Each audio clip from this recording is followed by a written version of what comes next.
Welcome back to the channel. I'm your host, themtvernonkid, and today me and Monster are here because we're about to watch something, react to something that is right up our alley. It is something that is a part of us because we are both, what is it? Children of the 80s. This video comes from Marvelous Videos, link in the description down below for their channel. And it's called Top 12 Greatest 80s Action TV Series Ready for a Rewatch in 2020. Well, I don't have to because I continue to watch shows from the 80s for decades now, for a long time, since I can remember. This is not new to me. So, you know, I have a lot of 80s TV shows on Blu-ray and DVD box sets that I will break out and watch non-stop. But yeah, this is from Marvelous. We're gonna watch this whole video. We're not chopping it up this time around because Monster is excited. He's really excited, right, Monster? Yeah, see, he's excited. Look, see, he can't even he can't even stay still. Stop. Yeah, okay, wave. There you go. Anyway, let's check this out. Here we go. Now, ready? Now. Knight Rider!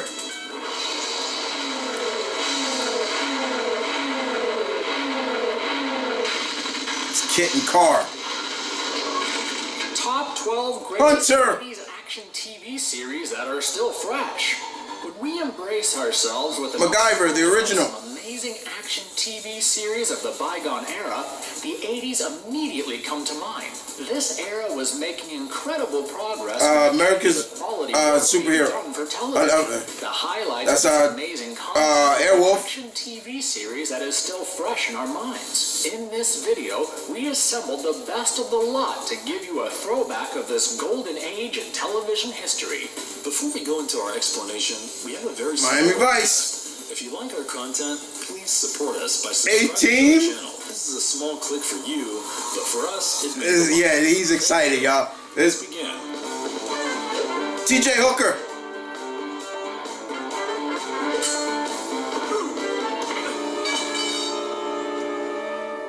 T.J. Hooker.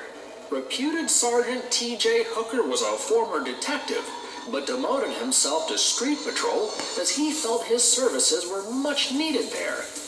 When he's assigned duty at the Academy Precinct, he trains some of the talented rookies to form a formidable team.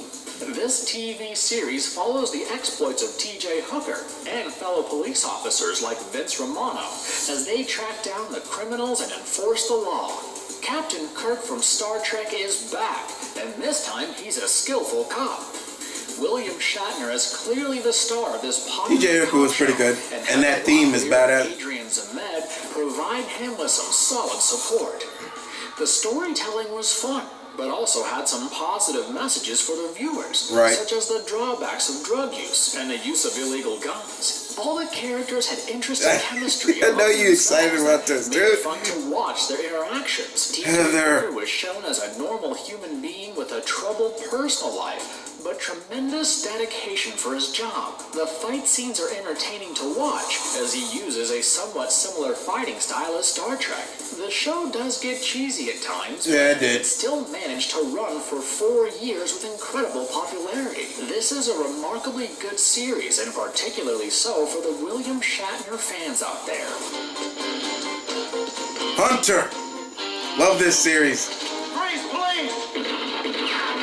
Me and my dad used to watch this all the time together. Hunter. Rick Hunter is an honest cop with the right intentions, but he isn't hesitant when it comes to bending the rules to get a job done. This behavior is unappreciated by his superiors, and he doesn't find a suitable partner either, since he often gets his partners injured unintentionally. He's finally teamed up with Detective Sergeant D.D. McCall, and the duo battles it out with some of the slimiest criminals of Los Angeles. When a show runs, but it's also Hunter, his he was a cop, but his family was in the mob, so it was crazy. Hunter was a wonderful creation with a clever plot and some well-drawn characters that made it one of the most popular cop shows of the 80s. It was the good. protagonist, Rick Hunter, was portrayed by the great Fred Dryer. Fred Dryer. Who effortlessly eased into the character of a shoot first, ask questions later kind of cop. His partner, played by Stephanie Kramer, had a charming presence, and they made for a fun duo to watch.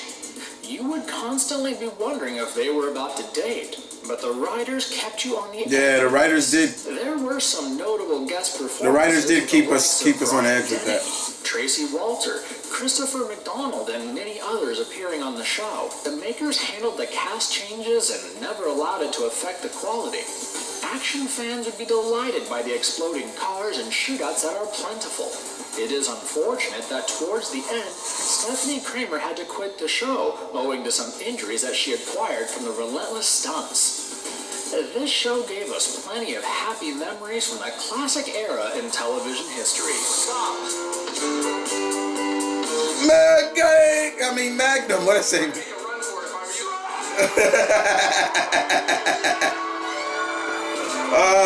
Magnum. Magnum P.I. Thomas Sullivan, Magnum IV, is an ex-Navy officer who has been employed by a multi-millionaire's estate. Since the wealthy owner is never around, the estate is run by Jonathan Quayle Higgins III, who barely tolerates Thomas as the head of security. Thomas also works as a private detective who solves crimes that often involve murder and other serious business. He is helped by his friends, Rick. Theodore and Orville. The series has a humorous overtone as Thomas is out solving some interesting cases. Magnum P.I. is like your favorite combo at a restaurant that has every favorite food item that you could crave for. This TV series has everything from action, ran for 8 seasons, cool cars, women in bikinis, and anything that you could expect from a thorough entertainer. The show had a slow start, but once the glitches were fixed, the writers delivered with some memorable stories. The equation between Higgins and Magnum was amusing to watch, as they were always getting on each other's nerves. At the end of every case, Magnum would have to indulge in some good old fighting that was a delight for the action fans. Tom Selleck was just perfect for this role. He was. And his dressing sense and mannerisms He was so were a good. treat to watch. He won the Golden Globe Awards for his performance, and later went on to star in the popular TV series Friends, where he played the much-loved character of Richard. John Hillerman was terrific in the role of Higgins, and fans mourned his unfortunate demise recently. For 8 You know, the fact that he wasn't British, he's actually from Texas. That's how good he was. Like, modern TV shows happy. This iconic show further popularized the tourism of Hawaii, as people wanted to see the locations for their favorite series. that's right, it did. Hey, team. It doesn't matter whether I stay in your good side or not. Not. None None. of these. Good things. The A-Team. In the aftermath of the Vietnam War, a team of commandos is framed for a crime that they did not commit. Led by Hannibal, Hannibal! these 4 soldiers are on the run from Faceman, the police. But Murdoch, always take and their B.A. time out to help out the innocent people. Sad to know as heroes for one of them has passed the away. A-Team consists of some interesting personalities who have their unique skill sets. And B.A. scared to fly. Their missions take them all across the U.S. and the world as they take on some of the most dangerous opponents. The A-Team is the right mix of action and comedy that is still a hit formula in the world of television. It's one of the shows that revived NBC in the 80s and boasted of an innovative idea where the heroes were 4 Vietnam War. Did you see that guy? That was the original face. The character of Hannibal was an absolute badass George McCart. who would smoke his cigars and deliver the coolest lines. He also provided for some unforgettable scenes, such as when he would shoot the tires of a car, making it flip numerous times. George Pepper got the much-needed boost to his career when he was offered to play Hannibal in this series. The likes of Dick Benedict and Dwight Schultz were also brilliant in their roles. One of the best things about this show was the colorful characters, and who could forget the bickering of the characters, B.A. and Murdoch. Shut up, Murdoch! Episodes would give you a belly cramp from laughing too much, while others would keep you on the edge with some kick-ass action sequences. Come down from there. You bet. MacGyver. The original MacGyver. Still good. MacGyver. MacGyver is a secret agent who works for the Phoenix Foundation as the protector of world peace. He's a quiet man without many acquaintances, but he is incredible on the job. He abides by his principles and never carries a gun during his missions. And they've kept that He has an incredible in the mind, remake as well, knowledge of with science Lucas Till, that like he allows doesn't him carry to weapons. use some simple surrounding objects to solve problems. When the baddies take him lightly, it only means that their sinister plans are about to fall apart. MacGyver was a perfect family show that even the kids could enjoy. There's no extreme violence or cussing, and the goodness of the series relies on the stories. MacGyver was like a role model for the generation, and was shown to be the perfect guy who didn't smoke or drink or swear. It was fun to watch as he crafted explosives from something as simple as a light bulb, a paperclip, and some cleaning supplies. Granted that some of the moments, such as when he escapes out of a pit with his newly found son by strapping fire extinguishers to their backs, is a bit unrealistic, but the show was prepared to amaze the audience with its entertaining narrative and charming hero. Richard Dean Anderson would always be remembered for this iconic role, and how his character could put together a bomb while using a toothpick, a stick of gum, and some household chemicals. With 7 successful seasons in this long-running series, it attained a cult status and is still cherished by the fans. It is. I got an idea. Knight Rider. The Hoff.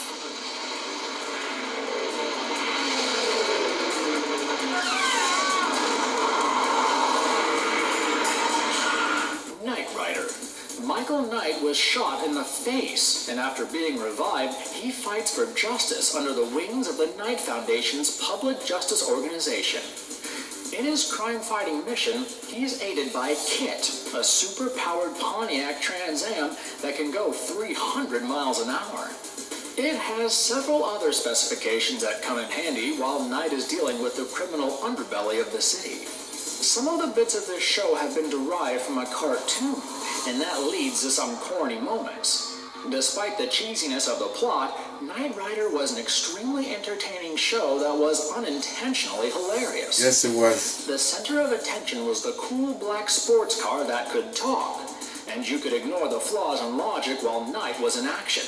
There was an air of futurism in some of the scenes that incredible car. The episodes were a great mix of seriousness and comedy, and David Hasselhoff aced the role of Michael Knight with his bulky build and a keen sense of humor. He did. Those who think the show is all about the supercar are terribly mistaken.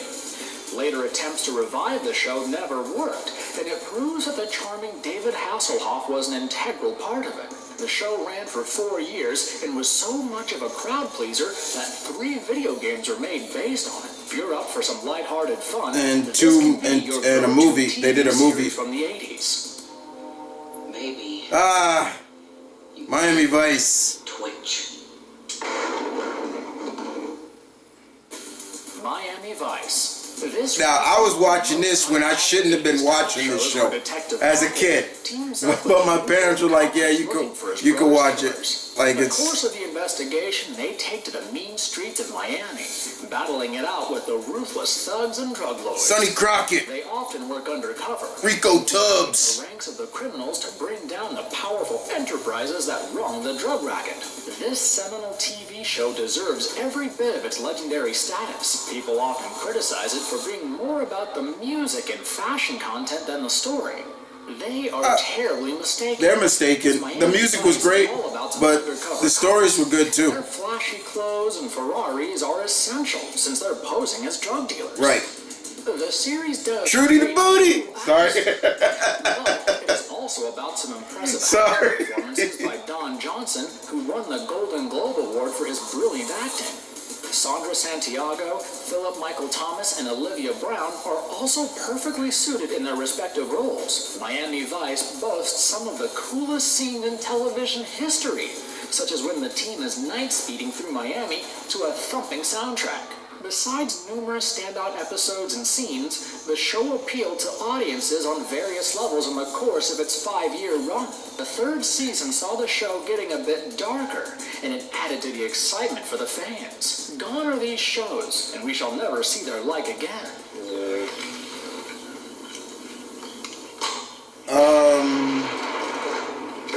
Oh, the Dukes of Hazzard. Sorry. The Dukes of Hazzard. The story is set in the rural community of Hazard, where cousins Bo and Luke are up on their adventures. They are assisted by their Uncle Jesse and cousin Daisy, as they also find themselves taking on the greedy schemes of their corrupt town leader. They try helping out their friends and neighbors and drive around at breakneck speeds in their souped-up Dodge Charger. General Lee. General Lee. This series was meant to be an hour of fun and pure escapism, as was evident by the plot. Thus, condemning the Dukes of Hazzard as cheesy backfires on the critics as it was supposed to be.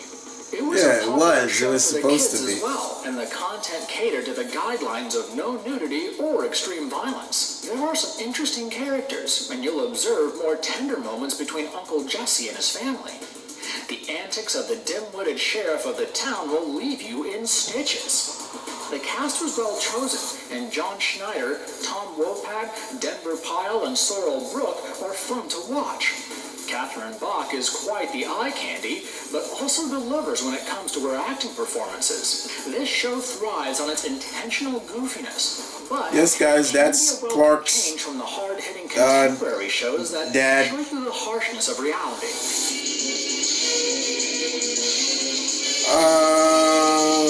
Moonlighting.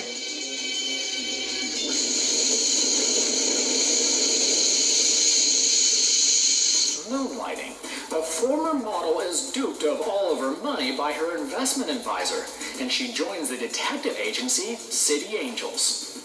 Along with Detective David, she becomes involved in the work of a private detective, doing everything from Bruce Willis solving in his kidnapping cases to spying on cheating husbands. In the process, the two get used to each other, but they are very different from one another. Will they become lovers in the course of time? This show takes you through their numerous cases and their budding personal relationship. The writing is often the biggest game changer when it comes to TV shows. As for Moonlighting, the non-stop sledgehammer wit will make you laugh your heart out in every episode.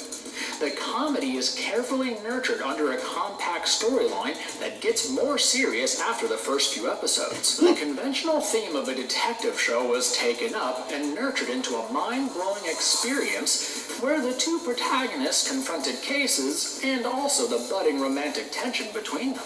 It's believed that Bruce Willis became a megastar courtesy of his performance in Moonlighting. His perfect companion was Sybil Shepherd, and together they had fabulous chemistry that won both of them Golden Globe Awards. While starring in this show, Bruce Willis made Die Hard one of his biggest hits.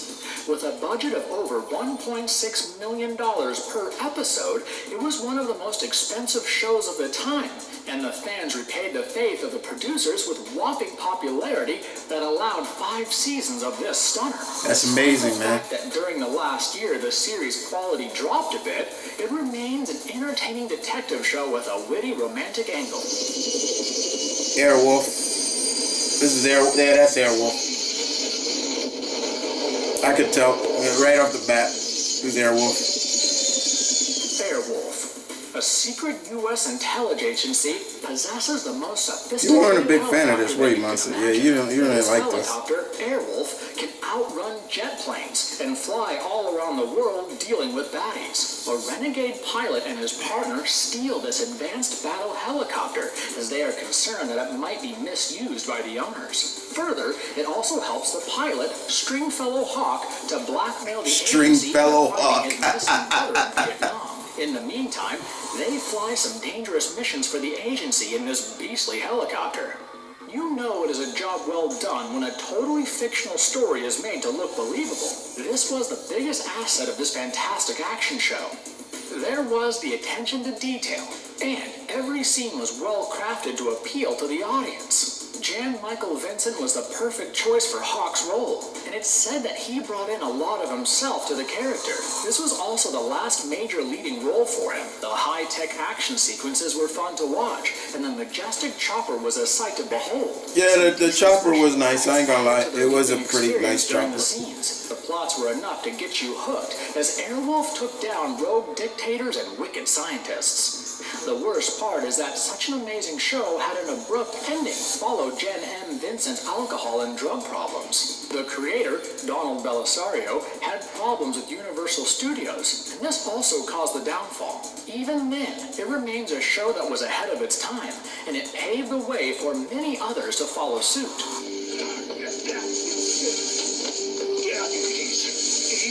You can run keys, but you can't hide. Remington Steele. I couldn't remember. I'm trying to remember it. Doesn't seem to inspire much faith. Didn't watch this too much. She changes the name of the agency from Laura Holt Investigations to Remington Steele Investigations, and suddenly there is a business boom. However, soon the clients want to meet this Remington Steele in crisis. As Laura's cover is about to be blown, she meets a thief named Remington Steele, and he too takes a shine to her. Although her associates seem to think that he cannot be trusted, he proves himself to be a skilled member of the agency. Back in the 80s, there was popularity for detective shows involving a male and female partner. Remington Steele was possibly the best of the lot, with a clever premise that was further enhanced with some intelligent writing. The writers kept the audience guessing and provided a variety of episodes where some would make you laugh, some would be packed with action, and some were romantic. It had a successful run for 5 seasons, but the 5th season isn't as good as the previous ones. Pierce Brosnan charmed the fans with his enigmatic presence. I guess that's why he won the role of James Bond later on. Was loved by the viewers. It's funny to note that in real life, Stephanie Zimbalist and Pierce Brosnan didn't get along with each other and didn't even exchange pleasantries on set. The wild antics of Doris Roberts, who played a pivotal role, were hilarious to watch. She was even nominated for the Primetime Emmy Awards for her amazing performance. Overall, this was more. Damn, how do you, man, that's amazing that y'all didn't like each other on set, but y'all were able to work together for 5 seasons. That's crazy.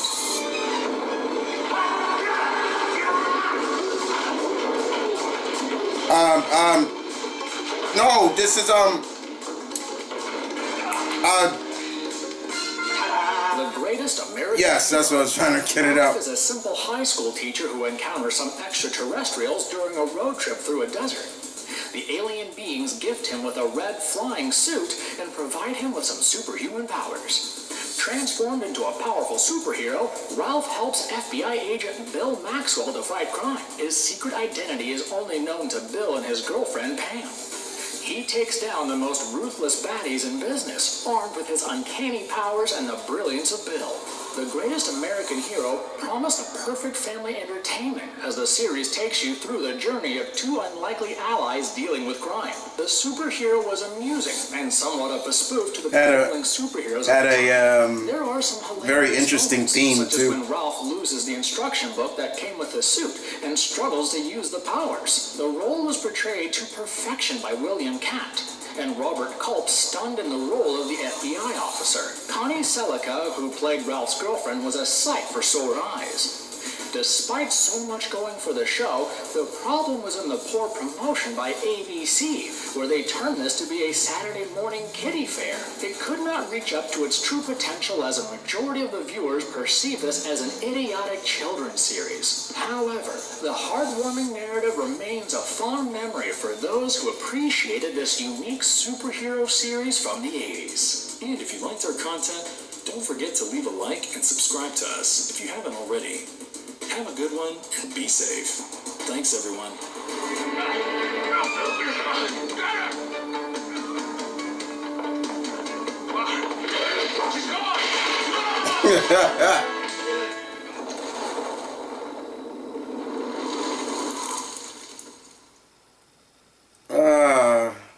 Good times, good times. That was good times, right, Monster? That was good times for us.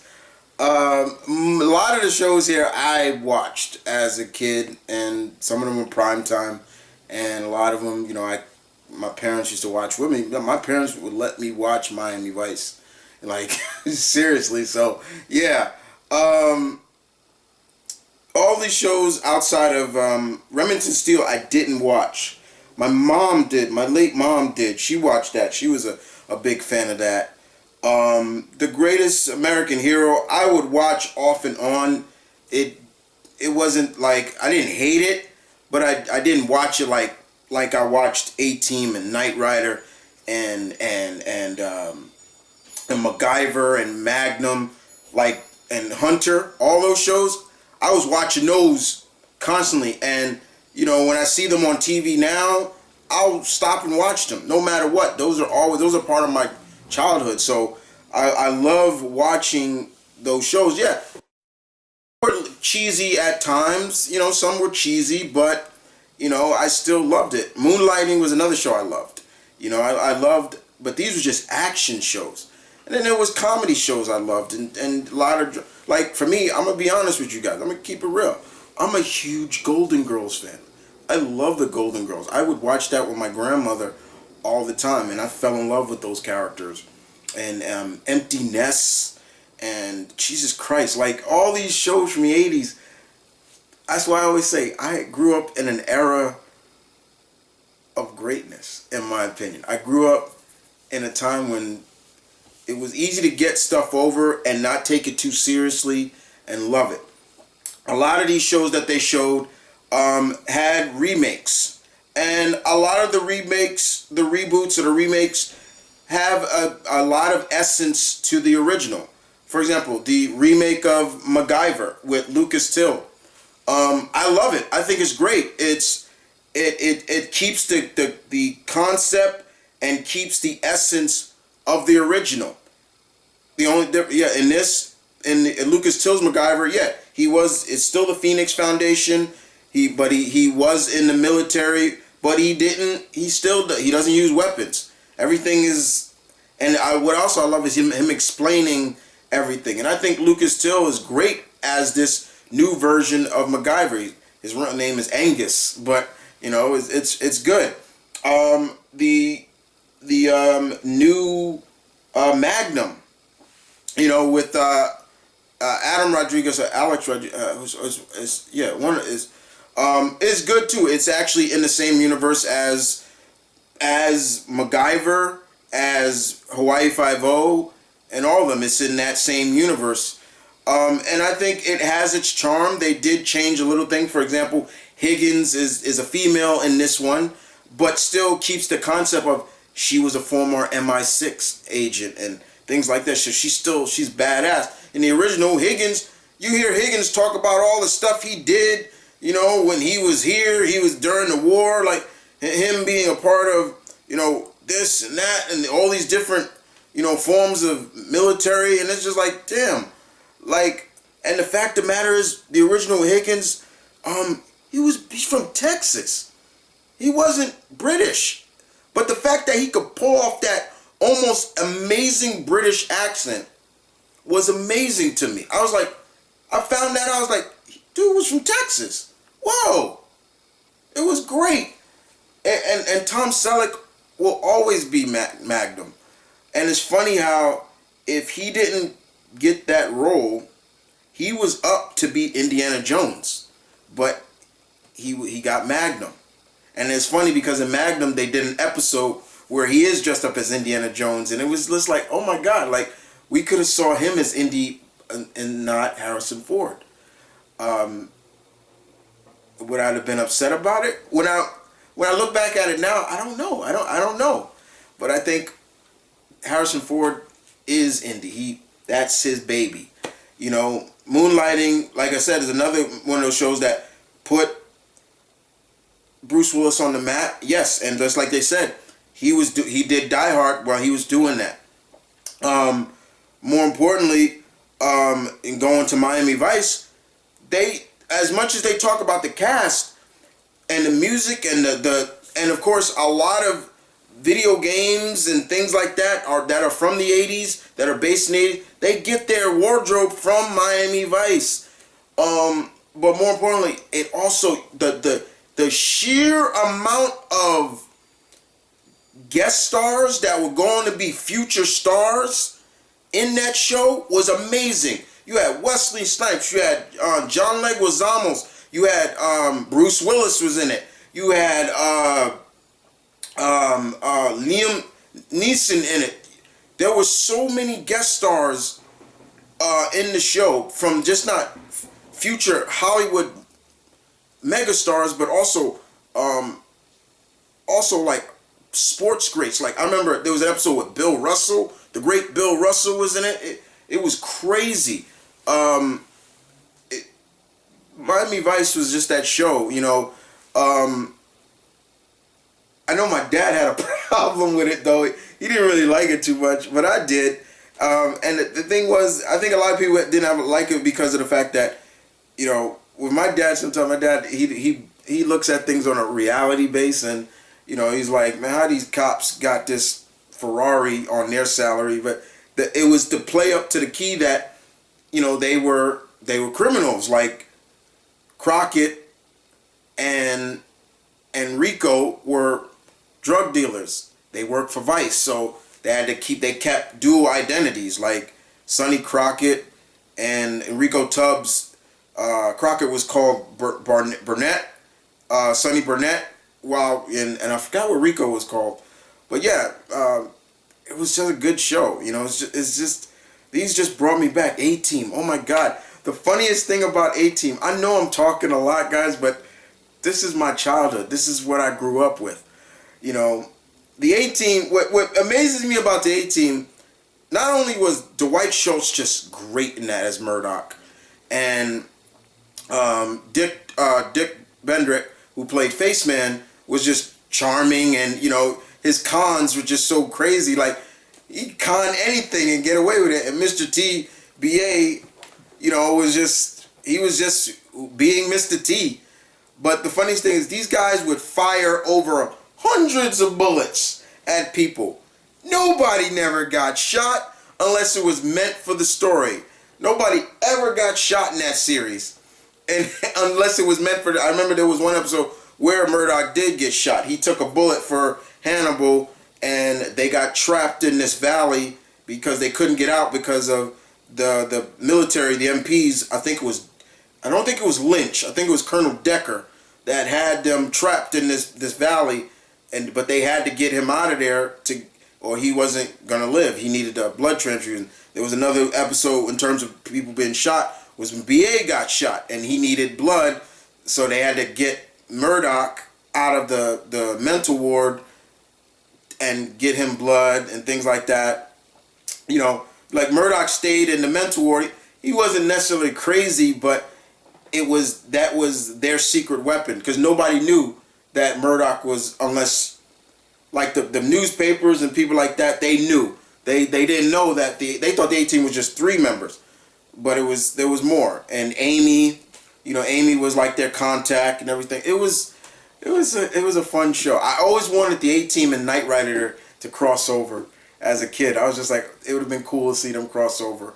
And Knight Rider, like they said, you know, Knight Rider was a show that legitimately,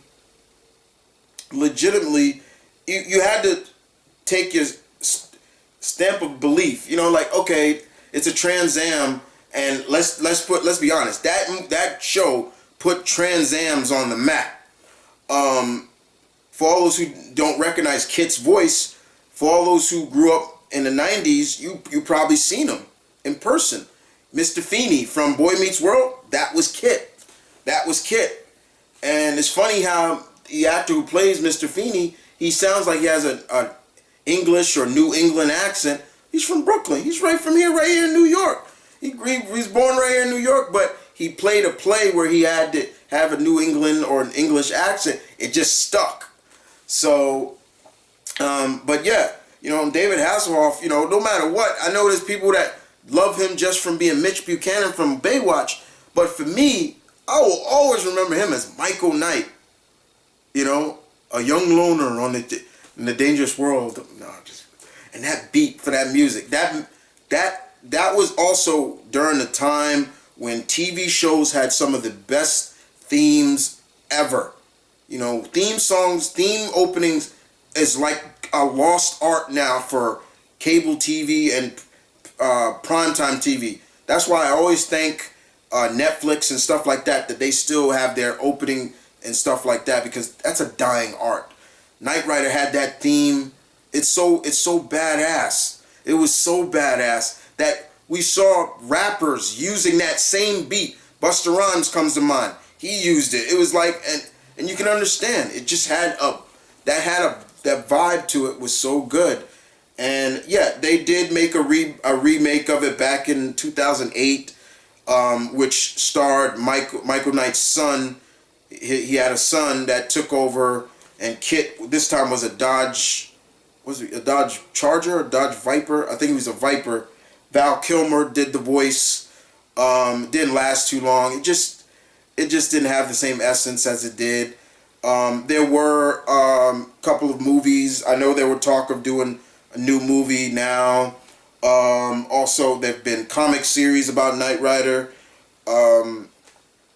It's just great. It's just great. Look, man. You guys know me. I'm gonna go crazy over stuff from my childhood. That's so a part of me. That's who we are. You know, me and Monster. That's who we are. You know, we're kids of the 80s. And when I see stuff from my childhood or from my era, yes, I was born in the 80s and grew up in the 80s, and I also grew up in the 90s, and I love the 90s too. You know, I'm still growing up now. I'm in my late 30s, but still, I get giddy over stuff like that. And not even just the TV shows, the movies that were coming out in the 80s. 84 is still probably one of the best eras of movies. All those great movies that came out in 84. You know, it was good.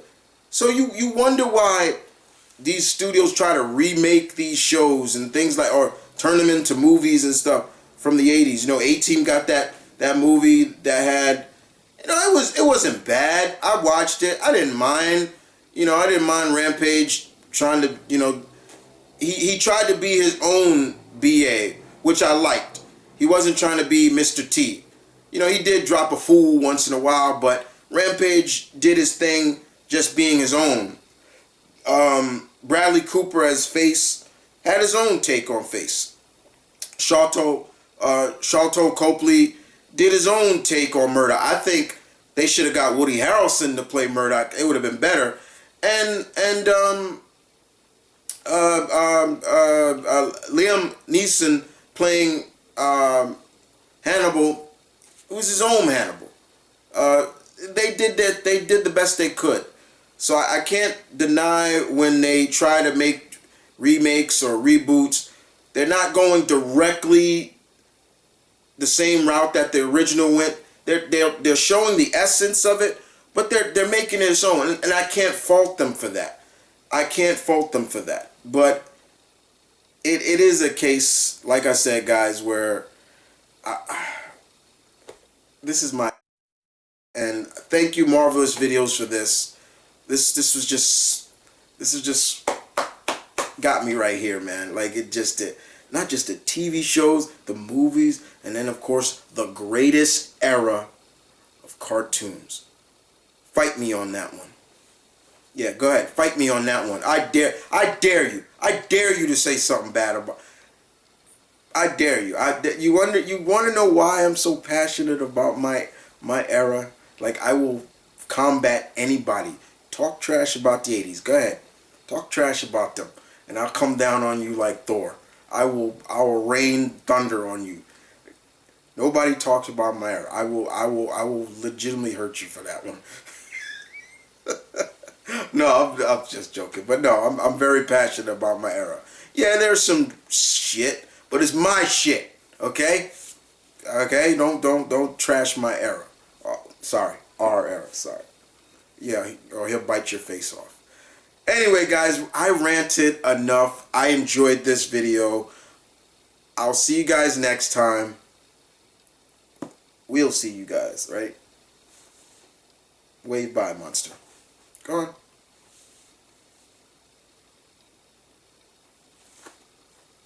Y'all take care. Deuces.